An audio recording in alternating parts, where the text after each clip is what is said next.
Faure Gnassingbé et ses amis savent que les Togolais ne font aucun suivi des politiques publiques, encore moins des différents projets lancés à coups de renforts publicitaires. Ils en profitent pour marmailler les populations par le lancement pompeux de projets qui ne sont jamais exécutés. Le fameux PND devenu feuille de route ou feuille de chou est une preuve de cette haute escroquerie servie au peuple togolais. Tenez, le jeudi 28 mars 2024, Faure Gnassingbé était à Avtonou dans la préfecture de l'Agou pour poser la première pierre d'un projet de développement de la filière avicole intégrée. Selon les médias, c'est un gigantesque projet d'un coût de 30 milliards de FCFA qui s'étendra sur 100 000 hectares avec la création à Avtonou de 400 hectares comportant 105 bâtiments, une usine de fabrication de volailles d'une capacité de 450 tonnes par jour, une unité d'accouvage d'une capacité de 1,200 poussins par semaine, création de 1000 emplois décents et patati patata. Bref, tout y est beau dans le narratif pour être vrai. Ce projet sera financé par le groupe porté aux graines inconnues pour l'instant du public togolais. Sauf qu'en remontant le temps, on découvre dans les archives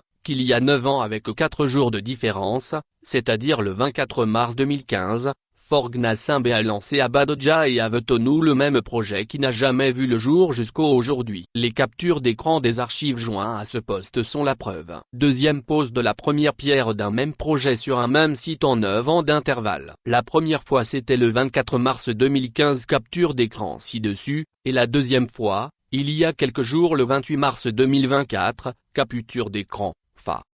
À Badodja, le président togolais a lancé le projet de construction d'une unité avicole avec des fermes pouvant produire 450 000 poulets et 100 000 pondeuses. Au moins 400-500 tonnes de viande fraîche de poulet seront produits annuellement pour le marché togolais. Selon les responsables du projet, la capacité de l'usine rendra le Togo indépendant en termes d'importation de viande de volaille d'ici 2019-2020. À Avtonou, c'est un projet de plantation de palmiers à huile et une usine de transformation qui ont été mis en chantier. Plus de 10 000 hectares seront aménagés pour ce grand projet financé par Groupe Kalian basé en Inde à hauteur de 32 milliards de FCFA. Ce projet va générer 1200 emplois et mettra le Togo à l'abri des importations de volailles selon Ashok Gupta, directeur du Groupe Kalian.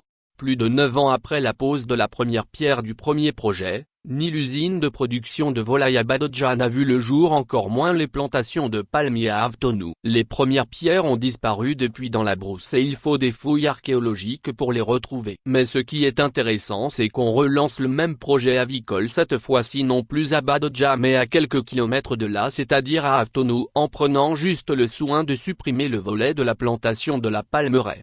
En gros, en 9 ans, Faure Gnassingbé lance le même projet sur le même site et presque à la même date, à la veille des élections. Si en 2015 ils ont trouvé des escrocs mondialement connus comme les Gupta pour financer le projet, en 2024 ils ont trouvé un autre groupe qu'on ne tardera pas à découvrir. La seule chose qui a changé dans ce décor, c'est le ministre de l'Agriculture, Agadazi à l'époque, Bimboni aujourd'hui, le financier, et l'abandon de la palmeraie. Pour le reste tout est identique sinon presque. Pourquoi le premier projet a échoué? Où est passé le financement? Voilà des questions légitimes qu'on devrait se poser. Comment des dirigeants peuvent gouverner un pays à la manière de Camille Makosso, c'est-à-dire la marmaille? Nous sommes au Togo et bienvenue dans le royaume où le roi n'a de compte à rendre à personne. Bonne fête de Pâques aux chrétiens.